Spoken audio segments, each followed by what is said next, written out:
बोला कितना वाले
हेलो।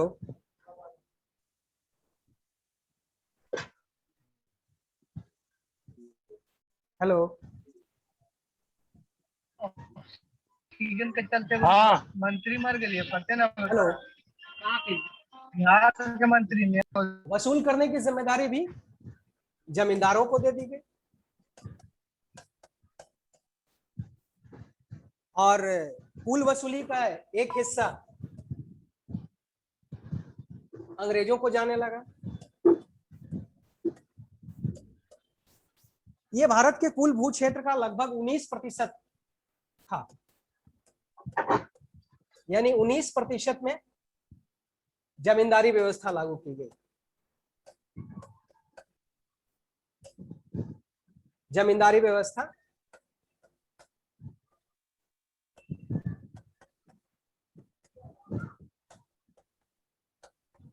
लागू की गई। ये अस्थाई थी पहले, क्योंकि ये 10 साल के लिए था। प्रारंभिक दौर में ये 10 साल के थे, बाद में इसे अस्थाई कर दिया गया। तो ये जमींदारी व्यवस्था भी है, अस्थाई बंदोबस्त भी है, और इसमें 10/11 भाग कंपनी को जाने लगा और 1/11 भाग जमींदारों के पास। इस व्यवस्था की जो सबसे बड़ी कमी थी या इस व्यवस्था की जो सबसे बड़ी खामी थी वो ये थी कि कंपनी ने अपनी आय तो तय कर दी,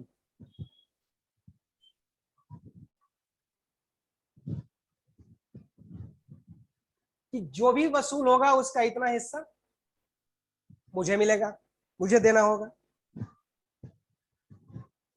जमींदारों की हिस्सेदारी भी तय होगी, लेकिन जमींदार किसानों से कितना वसूल करेंगे यह तय नहीं किया गया। अब जमींदार किसानों से जो वसूल करते थे वो वसूली कुछ और होती थी और दिखाया कुछ और जाता था,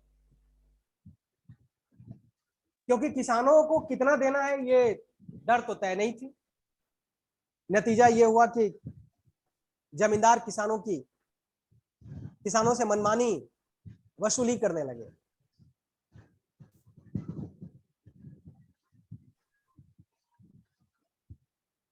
ब्रिटिश सरकार राजस्व वसूल करने की जो एक जिम्मेदारी होती है, एक तंत्र विकसित करना पड़ता है, उससे पूरी तरह मुक्त हो गई, क्योंकि वसूल करने की जिम्मेदारी दे दी गई जमींदारों को। यानी किसी प्रकार की कोई जिम्मेदारी न होते हुए भी राजस्व का अधिकांश हिस्सा अंग्रेजों के पास पहुंचने लगा। ये थी अस्थाई बंदोबस्त। अब हम दूसरे प्रश्न की तरफ आते हैं।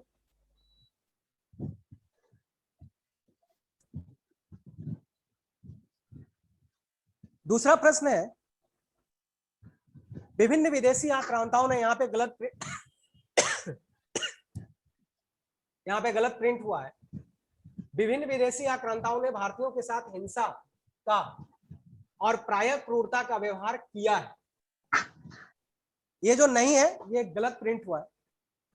प्रश्न है कि व्यवहार किया है। जो भी आए भारत सबने हिंसा, भारतीयों के साथ हिंसा की, उनके साथ क्रूरता का व्यवहार किया, किंतु किसी ने भी उनसे इतना घृणा नहीं किया जितना कि हम अंग्रेजों ने किया। यानी भारत में बहुत सारे विदेशी आक्रांता आए, उन्होंने भारत पे आक्रमण किया, लंबे समय तक भारत में शासन भी किया, लेकिन जितनी घृणा अंग्रेज करते थे उतनी घृणा किसी ने भी नहीं की। किसी ने भी सारी जनता को अविश्वसनीय बताकर इतना कलंकित नहीं किया जितना हमने किया। ये अंग्रेज कह रहा है कि पूरी देश की जनता को अविश्वसनीय बताकर जितना किसी और ने कलंकित नहीं किया उतना हमने किया। हमने केवल उसी जगह उनको सरकारी नौकरियों में लिया जहां उनके बिना काम चलना असंभव। यानी हम तो वैसे नहीं चाहते थे कि वो सरकारी नौकरी में भारतीयों को लिया जाए, लेकिन मजबूरी थी। कई ऐसे कार्य थे जो उनके बिना संभव नहीं था, तो हमने सरकारी नौकरी में वहीं सरकारी नौकरी में उनको लिया जहां पर उनके बिना काम चलना संभव नहीं था। ये सोच थी अंग्रेजों की। ये अभिव्यक्ति किसकी है? ये दिल की आवाज है। यानी जो उनकी सोच थी, भारतीयों के प्रति अंग्रेजों की जो सोच थी वो इस भावनाओं में व्यक्त हो रही है जो उन्होंने कहा था। बेसिकली इस तरह की भावना व्यक्त करने वाले व्यक्ति थे थॉमस मुनरो। कई अंग्रेज अधिकारियों ने इसको साबित भी किया कि वो भारतीयों के प्रति उनकी क्या सोच थी।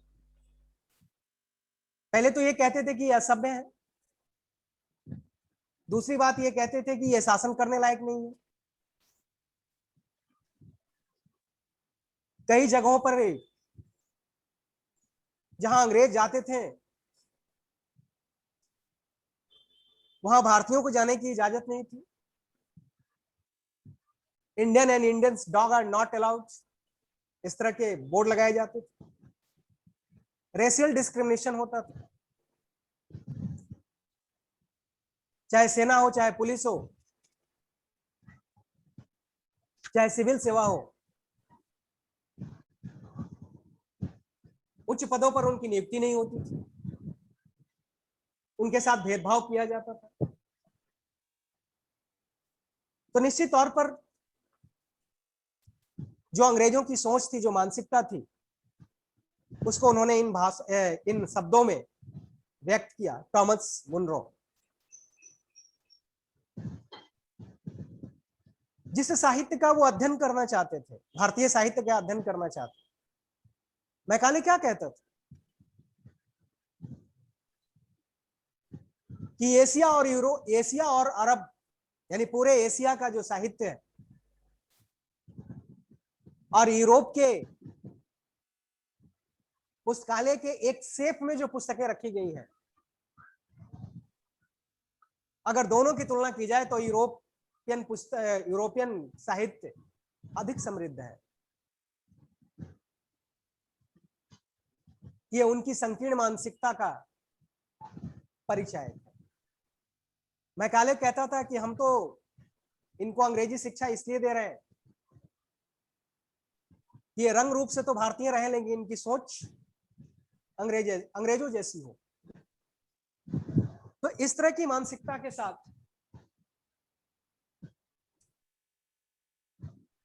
इस तरह की मानसिकता के साथ टॉमस मुनरो साहब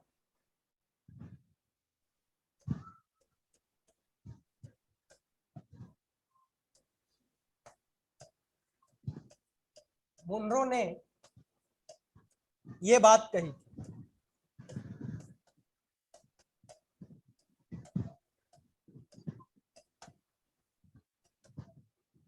टॉमस मुनरो ने ये बात। अब हम तीसरे प्रश्न की तरफ आते हैं।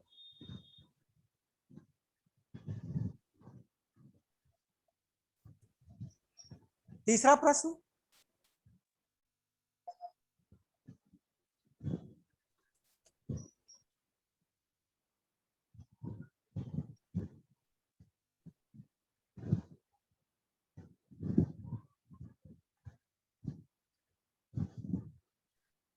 एक बड़ा प्रसिद्ध युद्ध हुआ 630 से 634 के बीच, हर्ष और पुलकेशिन द्वितीय के बीच हुआ था, जिसमें ऐसा माना जाता है कि चालुक्य शासक यानी पुलकेशिन द्वितीय ने हर्ष को पराजित किया, यानी हर्षवर्धन को पराजित किया। यह युद्ध किस नदी के किनारे हुआ था? यानी यह युद्ध किस नदी के किनारे लड़ा गया था? अब देखिए इसका उत्तर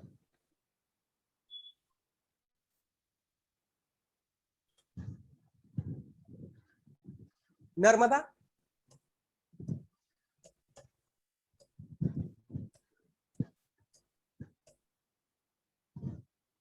वेदों में नर्मदा नदी को रेवा कहा गया, रेवा।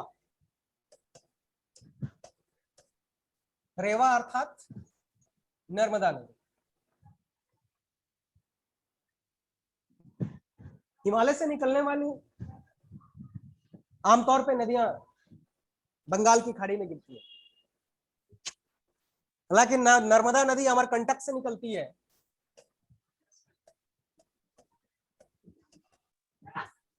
जो अरब सागर में गिरती है।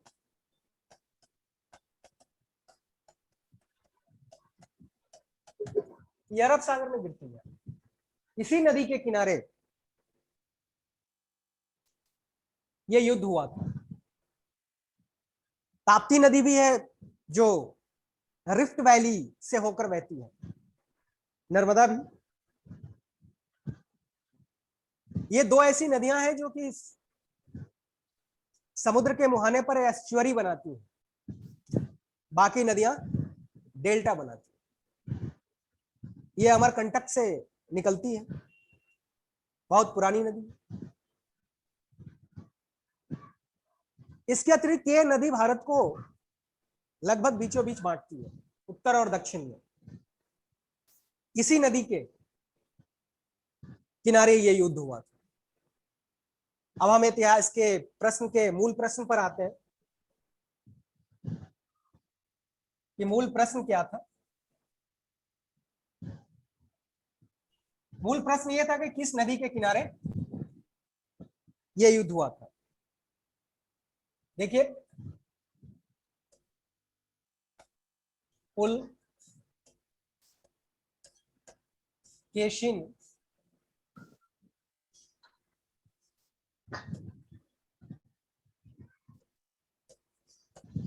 पुलकेशिन द्वितीय चालुक्य वंश का शासक था।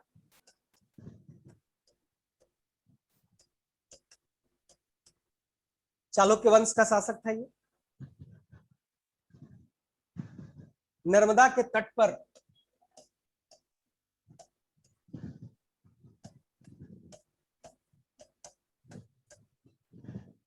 पर यह युद्ध हुआ। तो निश्चित तौर पर हर्षवर्धन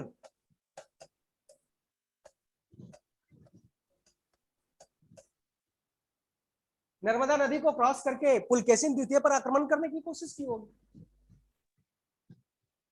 और पुलकेशिन द्वितीय ने उसका जवाब दिया होगा।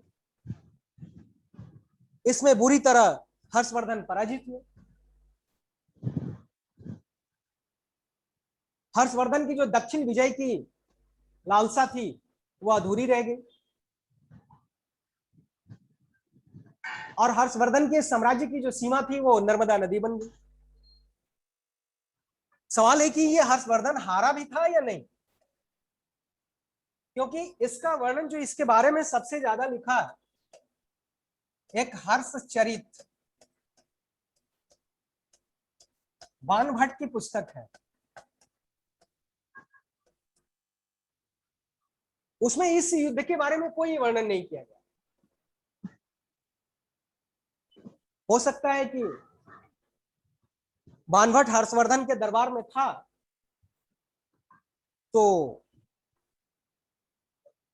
भला अपने माई बाप, अपने अन्नदाता के बारे में ऐसा क्यों लिखेगा? शायद इस युद्ध के का वर्णन ही नहीं किया हो।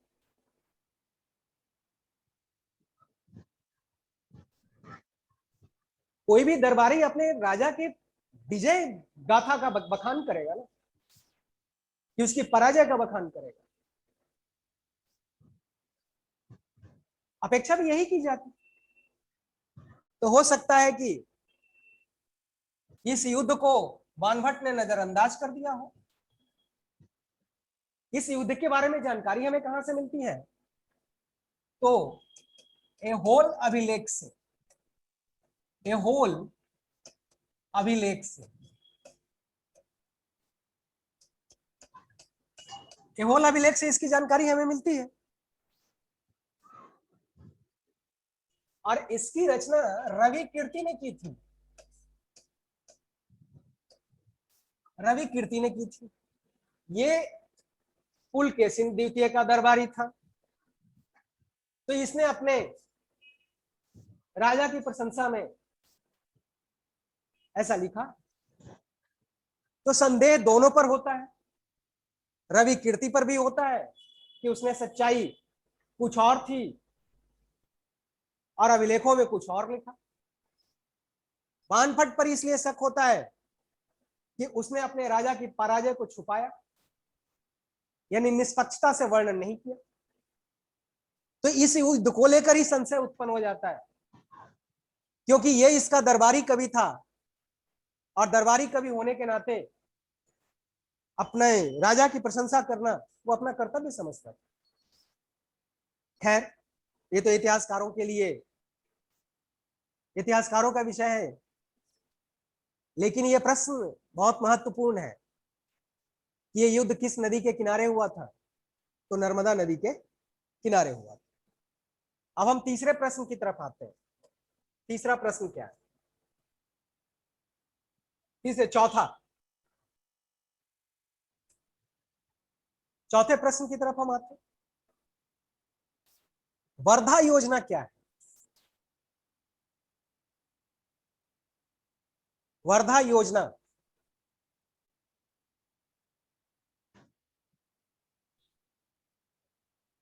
वर्धा योजना आपको पता है कि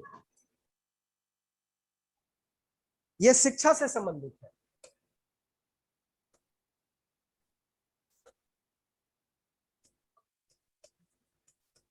शिक्षा से संबंधित है।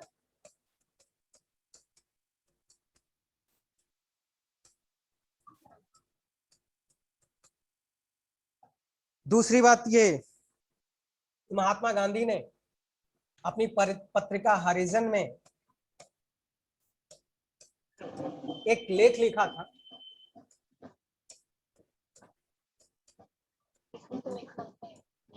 बुनियादी शिक्षा के संबंध में।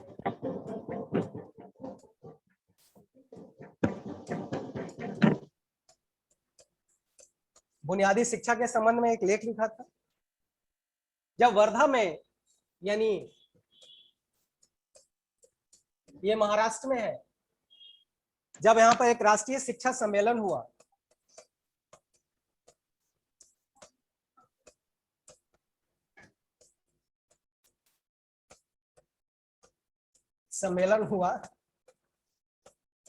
तो इसी में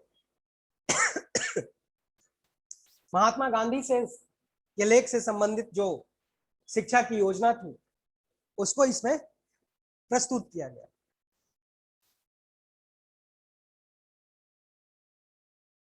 वही वर्धा योजना कहलाती है। अब इसमें यह बताया गया कि 7 से 14 वर्ष के बच्चों को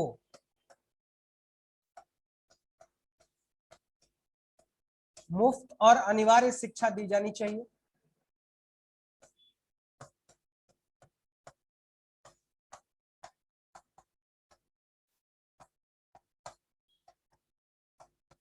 मुफ्त और अनिवार्य शिक्षा दी जानी चाहिए।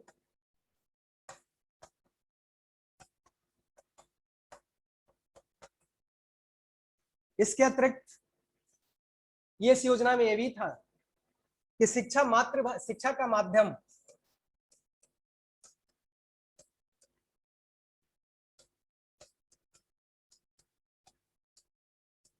मातृभाषा होनी चाहिए।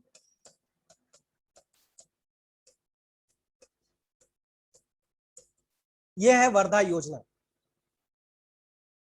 जो बेसिकली महात्मा गांधी के शिक्षा योजना से प्रेरित था ये।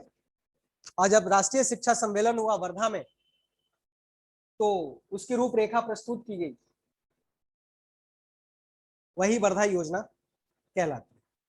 इसकी जो मुख्य सिफारिश थी कि 7 से 14 वर्ष तक के बच्चों को मुफ्त और अनिवार्य शिक्षा दी जाए, और शिक्षा का माध्यम मातृभाषा होनी चाहिए।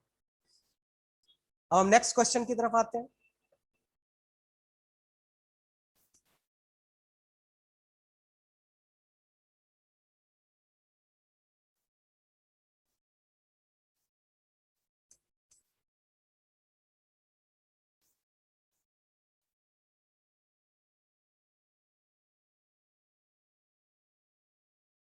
अंग्रेजों के संरक्षण में बनने वाला पहला मुगल बादशाह कौन था?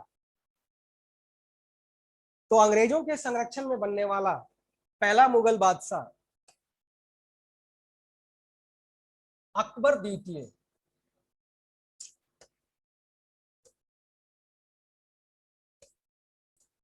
अकबर द्वितीय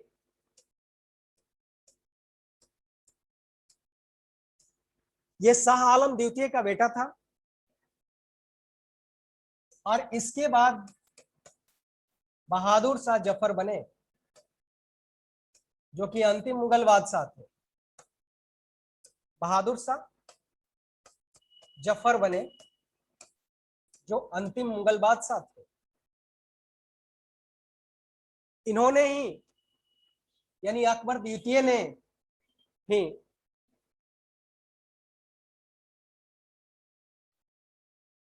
राजा राम मोहन राय को राजा की उपाधि दी थी, राजा की उपाधि दी थी। इन्हीं के कहने पर राजा राम मोहन राय इंग्लैंड भी गए थे, जहां ब्रिस्टल में उनकी मृत्यु हो गई थी। तो अकबर द्वितीय ये पहले ऐसे बादशाह थे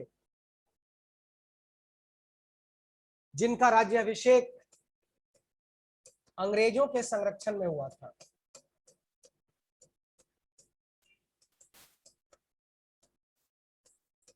अंग्रेजों के संरक्षण में हुआ था।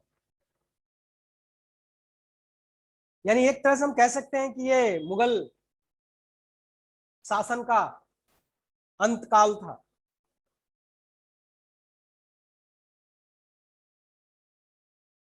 अकबर द्वितीय जो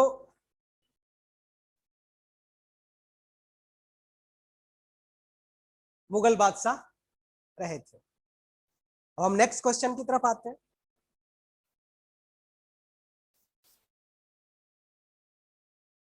नेक्स्ट क्वेश्चन यह भी मुगल वंश से ही संबंधित है। किस मुगल बादशाह ने कहा था कि मैंने अपनी बादशाहत तो बेगम को दे दी है, उसे तो अब शेर भर शराब और आधा शेर कबाब चाहिए। यानी बस अब किसी तरह अपनी बाकी की जिंदगी गुजारनी है, शासन में कोई दिलचस्पी नहीं रही, बस एक शेर शराब और आधा शेर कबाब चाहिए। अब यही उनकी जरूरत थी। ये साहब कौन थे जो बिल्कुल शासन से इतनी रुसवाई या पत्नी का इतना प्रभाव कि अपनी बादशाहत दे दी। ये साहब थे जहांगीर।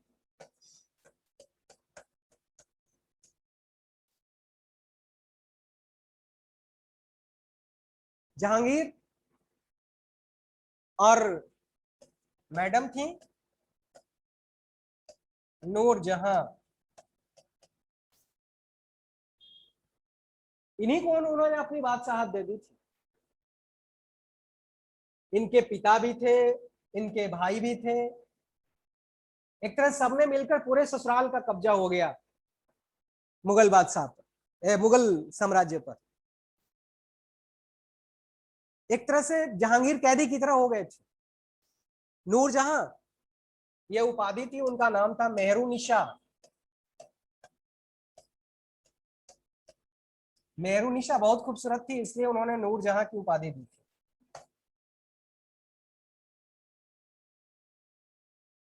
इन्हीं के पिता थे एतमादुद्दौला। नूरजहां ने ही एतमादुद्दौला का मकबरा बनवाया, जो कि भारत का पहला पूरी तरह संगमरमर से बनने वाला मकबरा था। इसके बाद जहांगीर के शहादरा में, जो लाहौर में है, जहांगीर का मकबरा बनवाया, बहुत शानदार मकबरा बनवाया नूरजहां। तो शासन पर एक तरह से उनका नियंत्रण हो गया था नूरजहां का। और पहली नजर में ही ये फैसिनेट हो गए थे जहांगीर नूरजहां की खूबसूरती को देख के। तो उन्होंने अपनी बादशाहत बेगम को दे दी थी। इनकी मां थी, नूरजहां की मां अस्मत बेगम, जिनके बारे में कहा जाता है कि उन्होंने इत्र का आविष्कार किया था, यानी परफ्यूम। इत्र का आविष्कार अस्मत बेगम ने किया था, जो कि नूरजहां की मां थी। बहुत प्रतिभाशाली लोग थे। इनके पिता भी, इनके भाई भी, सब लोगों ने मिलकर। जहांगीर वैसे भी थोड़े लाड प्यार में पले थे। बड़ी मिन्नतों के बाद जहांगीर का जन्म हुआ था।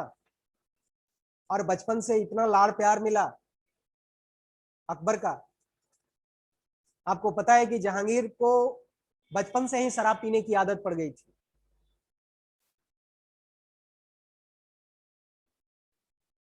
अकबर जहांगीर को शेखो बाबा कहते थे प्यार से। तो ऐसे सानिध्य और इतना अगर लाड़ प्यार हो तो बेटा तो निकम्मा ही निकलेगा ना। और जितनी प्रतिभाएं अकबर में थी उतनी प्रतिभा का परिचय जहांगीर ने नहीं दिया। खैर, जहांगीर चित्रों के बड़े पारखी थे। उनके काल में चित्रकला अपने चरम पर पहुंच गई। चित्रों के इतने बड़े पारखी थे कि उनके बारे में ऐसा कहा जाता था कि अगर एक चित्र को कई चित्रकारों ने बनाया हो, किसी ने सिर बनाया हो तो किसी ने नाक बनाई हो तो किसी ने हाथ बनाया हो, किसी ने पैर बनाया हो, जहांगीर ये पहचान लेते थे कि कौन सा अंग किस चित्रकार ने बनाया। निश्चित तौर पे एक कमाल की प्रतिभा थी, कमाल की एक कला थी कि पहचान लेना कि ये चित्र किसने बनाया। हम नेक्स्ट क्वेश्चन की तरफ बढ़ते हैं। नेक्स्ट क्वेश्चन क्या है?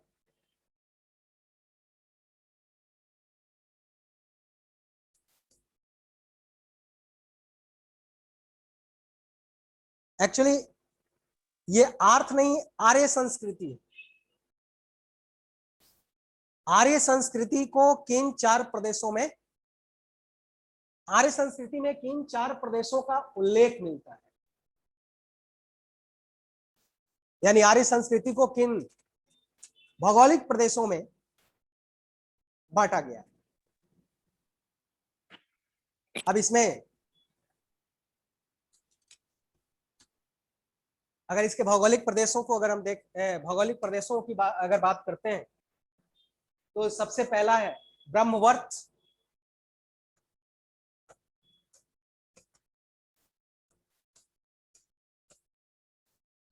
ब्रह्मवर्त जो सरस्वती और दृश्यवती क्षेत्र के बीच का हिस्सा था। दूसरा है भ्रमर्सी देश, भ्रमर्सी।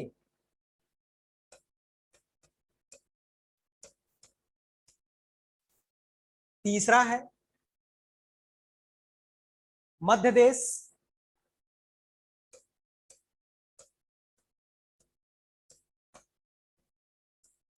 और चौथा है आर्यावर्त।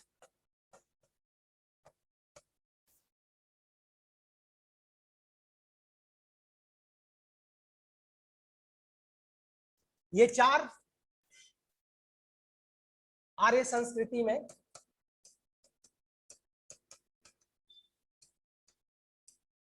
आर्य संस्कृति में बांटा गया है।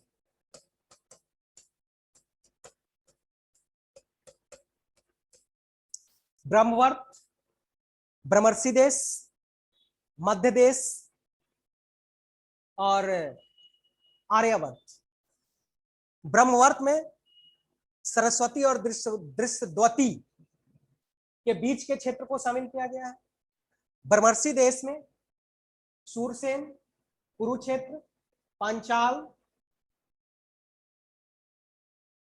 जैसे क्षेत्रों को शामिल किया गया है।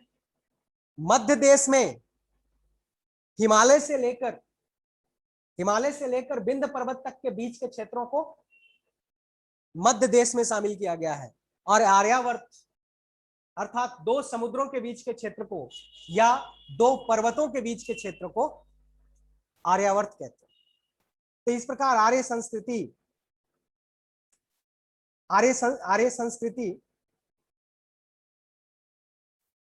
को चार हिस्सों में बांटा गया।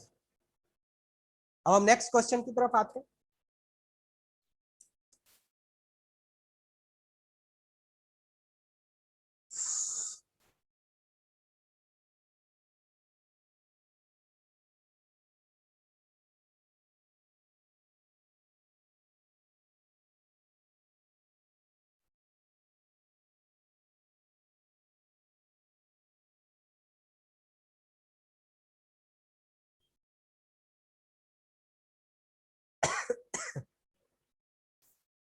नेक्स्ट क्वेश्चन ये है कि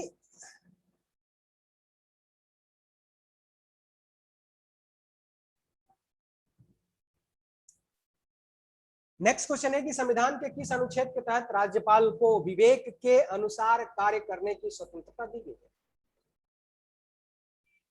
यानी कौन सा ऐसा अनुच्छेद है जिसमें राज्यपाल को अपने बुद्धि, अपने विवेक के अनुसार कार्य करने की स्वतंत्रता दी गई है? अनुच्छेद 163। जब कभी ऐसी परिस्थितियां उत्पन्न हो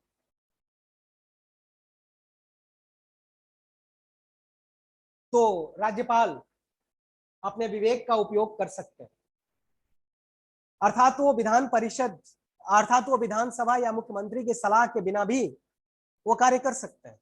विवेकाधीन, ये विवेकाधीन का अर्थ ये हुआ कि वो बिना मुख्यमंत्री और मंत्री परिषद के सलाह के वो कार्य कर सकते हैं। इसे हम विवेकाधीन अधिकार कहते हैं।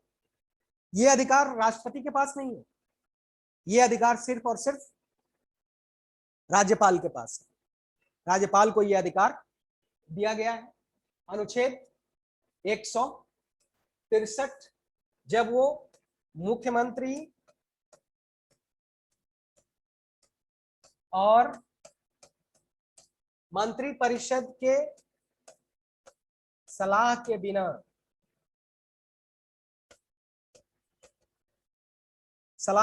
मंत्री परिषद के सलाह के बिना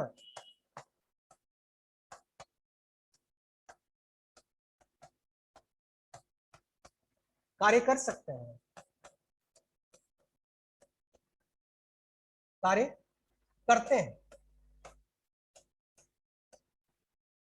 इसी को कहते हैं राज्यपाल का विवेकाधीन अधिकार।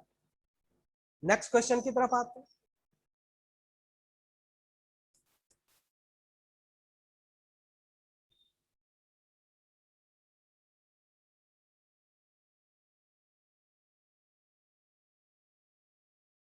नेक्स्ट क्वेश्चन, राज्यों में विधान परिषद की स्थापना या उन्मूलन का अधिकार किसके पास होता है?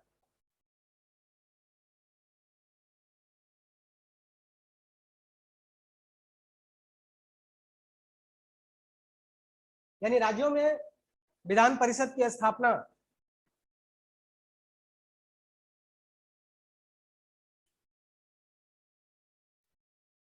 का निर्णय कौन लेता है? और अगर विधान परिषद है तो उसका उन्मूलन का भी निर्णय कौन लेता है?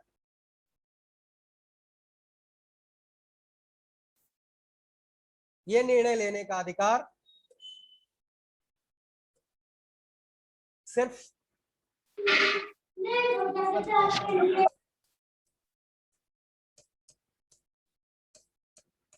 अनुच्छेद 171। सिफारिश किसकी होगी?